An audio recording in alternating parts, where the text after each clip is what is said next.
Guys, welcome to Raga study. जैसे कि आपको पता है कि मैं ऑलरेडी सिलेक्टेड हूँ एज आईपीएस क्लर्क, जो कि मुझे सेंट्रल बैंक ऑफ इंडिया मिला है।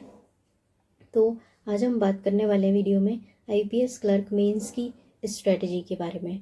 तो हम बात करते हैं बिना किसी देरी के कि आपको क्या छोड़ना है, क्या पढ़ना है इतने दिनों में। तो लेट्स गेट स्टार्टेड। तो हम बात करते हैं कि सबसे पहले रीजनिंग की। रीजनिंग में 40 क्वेश्चन होंगे 60 मार्क्स के, जो कि 35 मिनट हमको मिलेंगे। तो हम सबसे पहले हम बात करते हैं मिसलेनियस सेक्शन की। तो वहाँ पे भी आपको मिसलेनियस सेक्शन ही अटेम्प्ट करना है सबसे पहले। ईगो पे नहीं लेना कि सबसे पहले अगर पजल खुल गई तो हम पजल अटेम्प्ट करेंगे, नहीं, बिल्कुल नहीं। मिसलेनियस सेक्शन सबसे पहले अटेम्प्ट करना। तो हम बात करते हैं reverse log, coded direction, coded blood relation, coded inequality, machine input और क्रिटिकल रीजनिंग।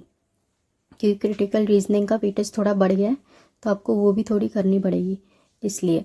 अब बात करते हैं हम पज़ल की। पज़ल डिफरेंट टाइप की हमको प्रैक्टिस करनी है, ये नहीं एक ही पज़ल लगा रहे हैं। और नेक्स्ट हमको सिटिंग अरेंजमेंट भी बनाने हैं। डेली की हमको मेंस की 2 पज़ल बनानी है डिफरेंट टाइप की, और 2 सेटिंग की बनानी है। और अगर मैं कहूँ तो आप किसको फॉलो करना चाहते हैं? मैंने तो पुनीत सर को किया था। आप देख सकते हैं किसी और भी बहुत सारे टीचर हैं, अंकुश लांबा हैं, पुनीत सर हैं, ठीक है। तो हम बात करते हैं क्वांट की। क्वांट लगाओ Q1 Q2 और data sufficiency, number series, quadratic. हमको इसकी भी साथ साथ प्रैक्टिस करनी है।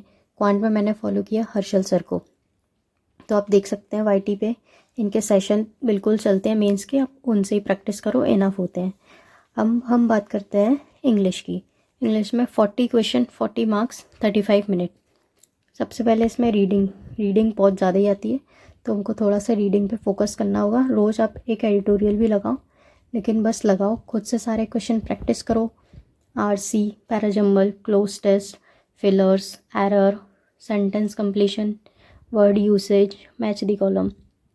इंग्लिश में आप फॉलो कर सकते हैं, वरुण चित्रा सर है, मैंने उनको फॉलो किया है, और निमिषा मैम है। और आपको इंग्लिश की प्रैक्टिस के लिए मैं तो यही बोलूँगी, आप सेक्शनल लगाओ, उससे अपनी वीकनेस देखो।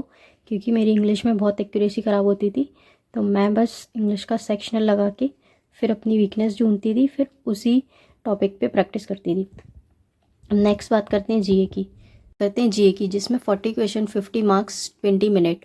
बात करते हैं कब से कब तक करना है। जून से 15 नवंबर तक कर लो, इनफ है।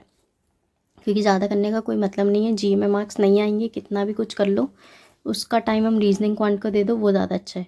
बस बैंकिंग अवेयरनेस को फोकस करो, गवर्नमेंट स्कीम जो भी करंट से रिलेटेड चल रही हैं वो, और RBI सर्कुलर।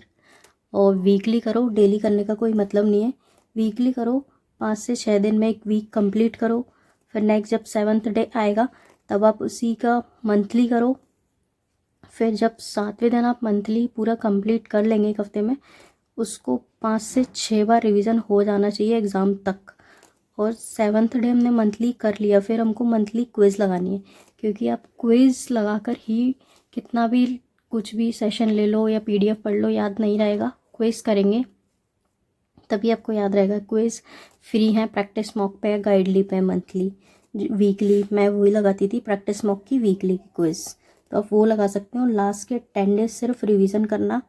डेली का सिर्फ आप 1 से 1.5 घंटा दो जीए को, या फिर मैक्सिमम 2 घंटा, उससे ज़्यादा कोई मतलब नहीं है जीए को टाइम देने का। बाकी जितना भी टाइम है आप अपने मॉक लगाओ, सेक्शनल मॉक दो रीजनिंग के, क्वांट के।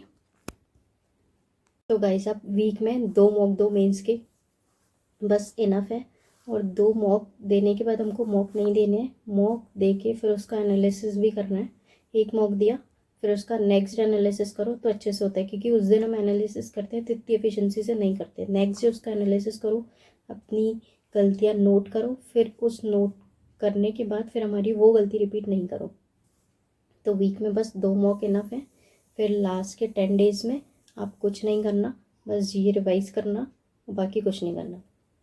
और आपका कोई और डाउट है मेंस को लेके तो आप मुझसे पूछ सकते हैं।